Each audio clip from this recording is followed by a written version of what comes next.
supremacy. As an essential element of the system of white skin privileges, the creation of white male privileges with regard to African American women, white male supremacy. Volume 2 will take note of the fact that the revision of the laws in Virginia to codify racial oppression coincided with the codification of racial oppression in Ireland by the enactment of the penal laws. It will also contain my observations on how the ordeal of colonial Virginia gave birth to the ordeal of America.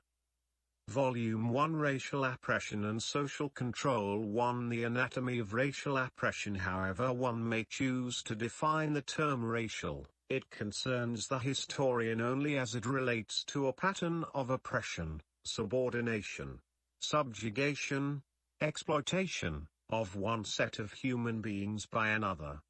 Orlando Patterson, in his Slavery and Social Death, takes the racial factor to mean the assumption of innate differences based on real or imagined physical or other differences.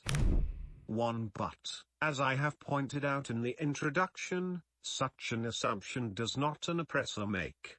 Presumably the objects of racial oppression, however the term is defined, are capable of the same sorts of assumptions. David Bryan Davis, explaining slavery in the United States, says, racial dissimilarity was offered as an excuse for it. 2 That is true enough and consistent with Patterson's definition of the racial factor. But again, excuses are not an automatic promotion to oppressor. Before racial oppression is excused, it must first be imposed and sustained. That is what needs to be explained. Unfortunately, racial dissimilarity in the conventional phenotypical sense proves to be more banana peel than stepping stone. Historically, racial dissimilarities have not only been artificially used, they are themselves artificial. In colonial Hispanic America, it was possible for a person, regardless of phenotype, physical appearance, to become white by purchasing a royal certificate of whiteness. 3 With less formality, but equal success, one may move from one racial category to another in today's Brazil where, it is said, money whitens. 4 On the other hand, in the United States the organizing principle of society is that no such whitening be recognized, whether whitening by genetic variation or by simple wealth. In 1890, a Portuguese emigrant settling in Guyana, British Guiana, would learn that he or she was not white. But a sibling of that same person arriving in the United States in that same year would learn that by a sea change he or she had become white. 5 In the last Spanish census of Cuba, Mexican Indians and Chinese were classified as white, but in 1907 the first United States census there classed these groups as colored. 6 According to Virginia law in 1860, a person with but 3 white grandparents was a Negro. In 1907, having no more than 15 out of 16 white great-great-grandparents entitled one to the same classification. In 1910, the limit was asymptotic. Every person in whom there is ascertainable any Negro blood was to be deemed a colored person. 7 As of 1983, the National Center for Health Statistics was effectively following the 1910 Virginia principle by classifying any person as black if either of the parents was black. At the same time, in Texas the race classification was determined by the race of the father. 8 Prior to 1970, a set of Louisiana court decisions dating back to the late 1700s had upheld the legal concept that any traceable amount of African ancestry defined a Negro. In 1970, racial classification became the subject of hard bargaining in the Louisiana state legislature. The conservatives held out for 1/64th.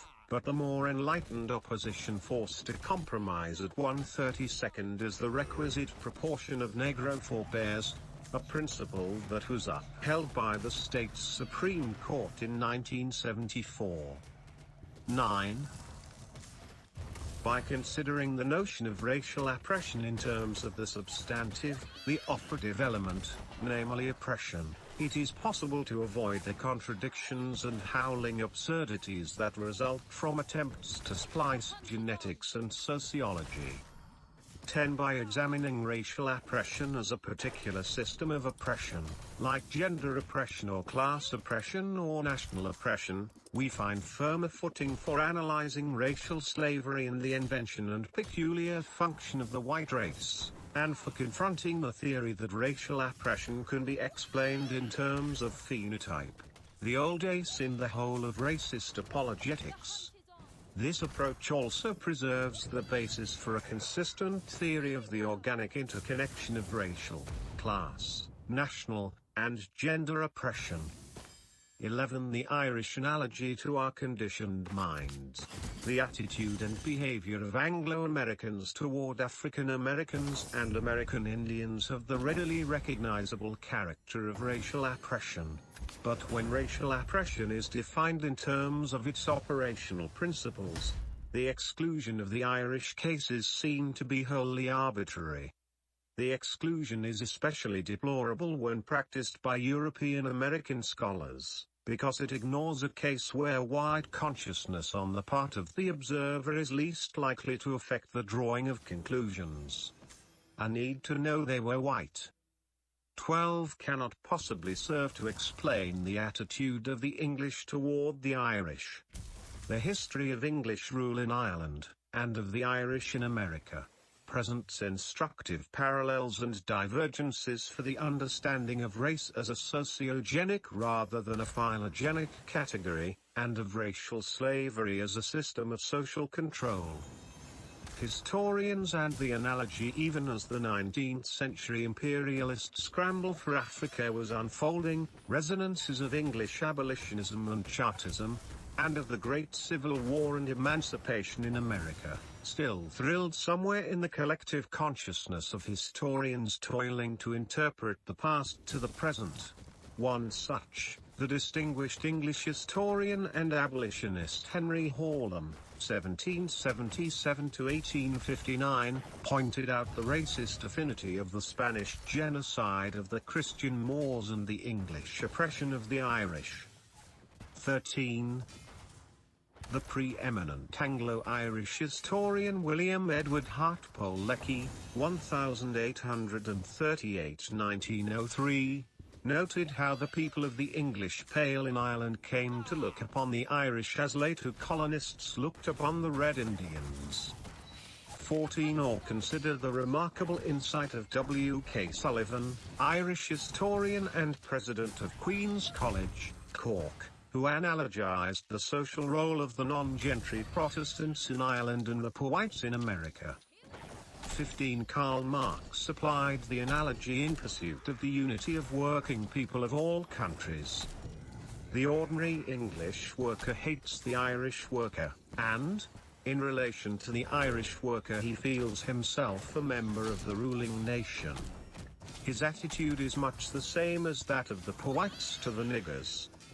16. The most depraved derivation of the analogy was voiced by the English historian Edward A. Freeman, 1823–92, during a visit to America in 1881. The United States, he said, would be a grand land if only every Irishman would kill a Negro, and be hanged for it.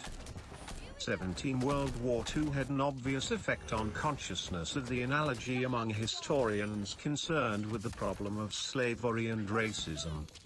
They have devoted considerable attention to the attitudes of the English in the Tudor and Stuart periods toward the Irish, as homologues of the general European attitude toward the Indians of the Americas. 18. In his richly documented exposition of the close relation of the images of the Irish and the American Indians and Africans, David Beers Quinn claims that this closeness revealed what some Englishmen thought about some Irishmen and about Irish society. 19. Historians such as Quinn, Jones, Canny and Muldoon argue effectively that racism among Europeans is not limited to their relations with non-Europeans, but that it can exist in the most extreme form between one European nation, such as England, and another, such as Ireland. To that extent they make a worthy contribution to the analysis of the societies based on lifetime bond labor in the Americas, and of the Anglo-American continental plantation colonies in particular. Since their studies center mainly on Elizabethan times, they give no particular attention to the white supremacism directed particularly against African Americans that is of central importance for the study of American history. The same circumstance forecloses any close examination and analysis of the parallels between white supremacy in Anglo-America and the religio-racial oppression of the Irish resulting from the Cromwellian English conquest in 1652 and the penal laws of the 18th century Protestant ascendancy. Finally, this limitation of perspective leaves unconsidered the case of the Irish immigrant who, however poor, Catholic and racially oppressed he or she might have been in Ireland, could emerge in Anglo-America as an ordained member of the white race along with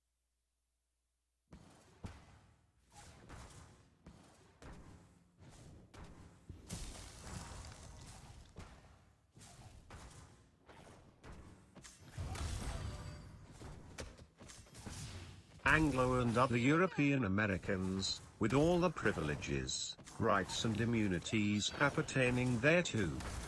This peculiar social transition is instructive in the principle of the relativity of race. It certainly was a thing not dreamt of in the philosophy of the English planters of Munster. Some historians accept the parallels so far as the American Indians are concerned, but do so in such a way as to deny their relevance to the white supremacist oppression of African Americans. They cite the opinion of certain 17th century Englishmen to the effect that Indians are born white and only become tawny by prolonged exposure to the elements. 20 Muldoon, for example, taking note of the English way of lumping the Irish and the Indians together as savages, asserts, crucial to this comparison was the belief that Indians were white men. 21 George M. Frederickson defines racism in such a way as to exclude extension of the parallel between Irish and Indians to the African American. While noting that the English justified their genocidal treatment of the Irish and the American Indians by classing them as savages, he maintains that this did not involve a racial concept in the modern sense because it was not yet associated with pigmentation. 22. Nicholas P. Canny, developing the lead provided by David Beers Quinn, documented and analyzed significant parallels in the attitudes taken by the Elizabethan English ruling classes toward the Irish and the American Indians. It was his specific aim to show how the justification for colonization influenced or reflected English attitudes toward the Gaelic Irish and, by extension, toward the imported slave and the indigenous populations in North America. 23 While Canny does not undertake a treatment of the parallel between the Irish and African Americans, it is not because he considers it irrelevant. Quite the contrary, he writes, we find the same indictments being brought against the Indians, and later the blacks, in the New World that had been brought against the Irish. 24 Michael Hector makes a special contribution by explicitly challenging, in the context of the same parallel, the dominance of the phenotype fixation. Anglo-Saxons and Celts cannot be differentiated by color.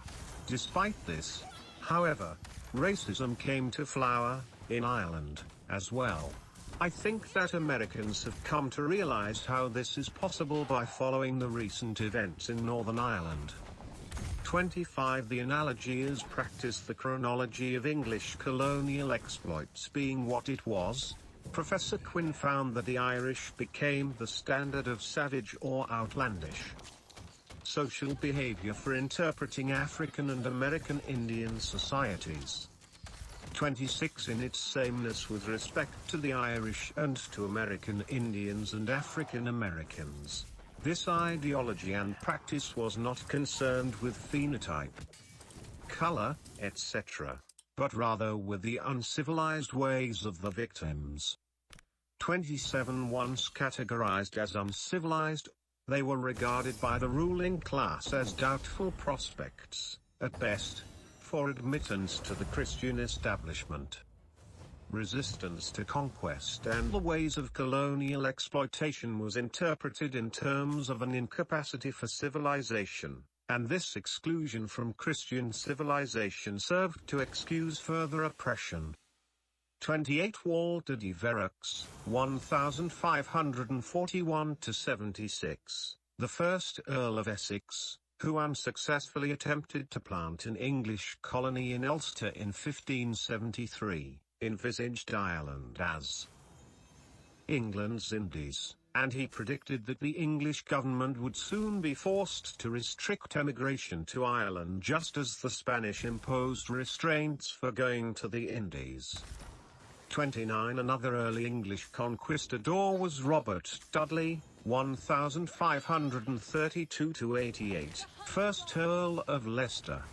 The Irish were a barbarous people, said Leicester, and the English should deal with them as other Christian colonizers did with barbarians elsewhere in the world. 30. This theme, repeated with variations, supplied a continuing rationale for English oppression of the Irish. At the time of the plantation of Ulster launched in 1609, the English appealed to Christian fellowship in urging the Spanish government not to give aid and comfort to the Irish resistance. Addressing the Spanish Lords of Council in Madrid, the English ambassador, Sir Charles Cornwallis, asserted that the Irish were so savage a people that they long ago deserved the same treatment used by the kings of Spain in the Indies, or those employed with the Moors, scattering them in other parts. 31. Nearly 2 centuries later, Dublin-born Edmund Burke, then the preeminent British statesman, observed that the English Protestant ascendancy regarded the Irish as enemies to God and man, and indeed, as a race of savages who were a disgrace to human nature. 32. English practice in Ireland included elements that are counterposed in the experiences of the Indians and of the African Americans, namely the expropriation of the lands of the former, and the super-exploitation of the labor and the incorporation without integration of the latter. In the one case, Irish land might be confiscated without much more scruple than the land over which the Red Indian roves. 33. In the other, the poor people of Ireland, in the 18th century, are used worse than Negroes by their lords and masters, and their deputies of deputies of deputies. 34. In 1814, the great Irish leader Daniel O'Connell, himself a staunch abolitionist, wishing to express his disappointment with his English Whig friends for lapsing into chauvinism toward the Irish people, chose to base his comment on the same analogy. "I did imagine," he said, "we, Catholic Irish, had ceased to be whitewashed Negroes, and had thrown off for them, the Whigs, all traces of the color of servitude."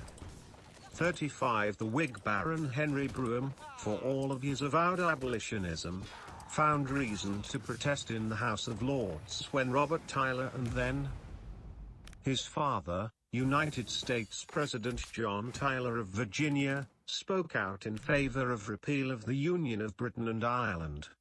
It was, Brougham said, as if the Queen of this country, like the President, were to say she had her heart and soul in the cause of the Carolina and Virginia Negroes, and that she hoped ere long to see a white republic in the North, and a black republic in the South. 36. The hallmark of racial oppression, the assault upon the tribal affinities, customs, laws and institutions of the Africans, the American Indians and the Irish by English, British and Anglo-American colonialism reduced all members of the oppressed group to one undifferentiated social status, a status beneath that of any member of any social class within the colonizing population. This is the hallmark of racial oppression in its colonial origins, and as it has persisted in subsequent historical contexts. The African Americans of the bond laborers who escaped to become leaders of maroon settlements before 1700, had been kings in Africa. Toussaint Louverture was the son of an African chieftain, as was his general, Henri Christophe, a subsequent ruler of Haiti, who died in 1820. 37 It is notable that the names of these representatives of African chieftaincy have endured only because they successfully revolted and threw off the social death of racial oppression that the European colonizers intended for them. One Moorish chief, Abdul-Rahama, was sold into bondage in Mississippi early in the 19th century. 38 Because sadly he endured 30 years of bondage in Jamaica before being freed from post-emancipation apprenticeship in Jamaica. The daughter of an Igbo king and her daughter Christiana Gibbons were living in Philadelphia in 1833, having been freed from chattel bondage some time earlier by their Georgia mistress. 39 We can never know how many more Africans were stripped of all vestiges of the social distinction they had known in their homelands by a social order predicated upon the subordination of the servile class to every free white person, however base. 40 In taking note of the plight of Africans shipped as bond laborers to Anglo-American plantations and deprived of their very names, Adam Smith in 1759 touched the essence of the matter of racial oppression. Fortune never exerted more cruelly her empire over mankind, he wrote, than when she subjected those nations of heroes to the refuse of Europe. 41 A century later the United States Supreme Court affirmed the constitutional principle that any white man, however degraded, was the social superior of any African American, however cultured and independent in means. 42 This hallmark of racial oppression in the United States was no less tragically apparent even after the abolition of chattel bond servitude. In 1867, the newly freed African Americans bespoke the tragic indignation of generations yet to come. The virtuous aspirations of our children must be continually checked by the knowledge that no matter how upright their conduct, they will be looked upon as less worthy of respect than the lowest wretch on earth who wears a white skin. 43 The American Indians in 1831 A delegation of the Cherokee Nation went to Washington to appeal first to the Supreme Court and then to President Andrew Jackson to halt the treaty-breaking Indian removal policy, designed to drive them from their ancestral homes. The delegation included men who were not only chosen chiefs of their tribe but had succeeded in farming and commerce to become Cherokee planter merchants. 44 Their appeals were rebuffed. President Jackson was well pleased with the decision of the Supreme Court denying the Cherokees legitimacy as an independent tribal entity in relation to the United States. 45 This was a culmination, as well as a beginning. Proposals made over a period of 2 decades by church groups and by the Secretary of War for the assimilation of the Indians by intermarriage had been rejected. 46 At the same time, the independent tribal rights of the Indians were challenged by United States frontier aggression. As a consequence of this rejection on the one hand and the disallowance of tribal self-existence on the other, their individual American Indian, of whatever degree of social distinction, was increasingly exposed to personal degradation by any white person. In 1823, the Cherokee leader John Ridge, son of Major Ridge, a man of considerable wealth, supplied out of his own experience this scornful definition of racial oppression of the Indian. An Indian is frowned upon by the meanest peasant, and the scum of the earth are considered sacred in comparison to the son of nature. If an Indian is educated in the sciences, has a good knowledge of the classics, astronomy, mathematics, moral and natural philosophy, and his conduct equally modest and polite, yet he is an Indian, and the most stupid and illiterate white man will disdain and triumph over this worthy individual. It is disgusting to enter the house of a white man and be stared at full face in inquisitive ignorance.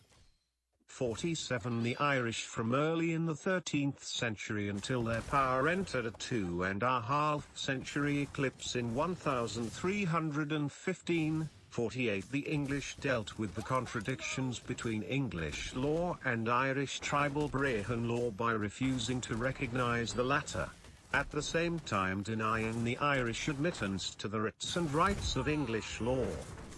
49. In 1277, High Irish churchmen, having secured support among powerful tribal chieftains, submitted a petition to the English King Edward I, offering to pay him 8,000 marks in gold over a 5-year period for the general enfranchisement of free Irishmen under English law. The king was not himself unwilling to make this grant of English law, but he thought he ought to get more money for it, and so the Irish 3 years later raised the offer to 10,000 marks. 50. What was being asked was not the revolutionary reconstitution of society but merely the abandonment of a racial distinction among freemen ruled by English law in Ireland. In the end the king left the decision to the Anglo-Norman magnates of Ireland, and they declined to give their assent. Referring to a replay of this issue which occurred some years later, Sir John Davis concluded, the great English lords of Ireland had informed their king that the Irishry might not be naturalized, without damage and prejudice either to themselves, or to the crown. 51. Irish resentment and anger found full voice in the wake of the Scots invasion effected in 1315 at the invitation of some Irish tribes. In 1317, Irish chieftains led by Donald O'Neill, King of Tyrone, joined in a remonstrance to John XXII, Pope to both English and Irish. In that manifesto the Irish charged that the kings of England and the Anglo-Norman Middle Nation had practiced genocide against the Irish, enacting for the extermination of our race most pernicious laws.